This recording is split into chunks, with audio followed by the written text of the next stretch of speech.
विसर्जन एक सत्य. बाप्पा आपल्याला विसर्जन होताना बऱ्याच गोष्टी शिकवून जातो. ती एक केवळ मूर्ती आपण पाण्यामध्ये विसर्जन करतो, पण त्याच्या मागे असलेल्या बऱ्याचशा गोष्टी तो मनाने सांगत असतो.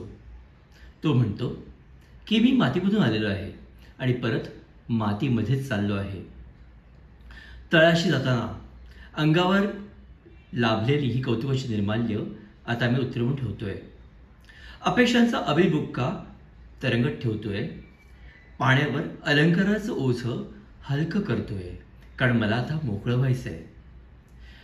कालांतराने स्वतःला गोंडस बनवणारे हे सगळे रंग हळूहळू विरघळत जातील आणि मग अर्थात आपल्यावरती आलेल्या श्रद्धेच्या पताका, दैवत्वाची झालर आता सोडली जाईल आणि ज्या मातीमधून मी आलो आहे त्या मातीचा परत मी एक भाग बनेन.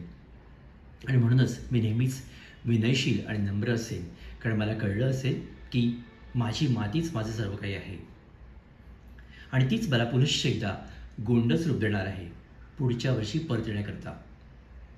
बाप्पा आपल्याला सगळं जीवनसार सांगून जातो.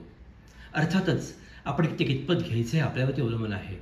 परंतु गणेशोत्सव हा नुसता सण नाही आहे किंवा 10 दिवसाचं ढोल बजावणं नाही आहे, तर त्याच्या मागचं असलेल्या भाव आणि भावना हे लक्षात घेणं आवश्यक आहे.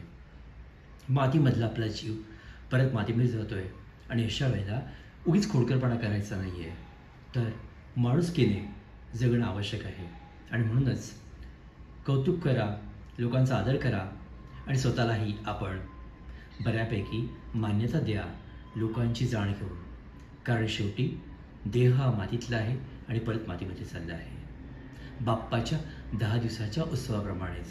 आणि म्हणूनच कौतुकाची निर्माल्य आता उतरवून ठेवा आणि जीवनाला सामोरी जा.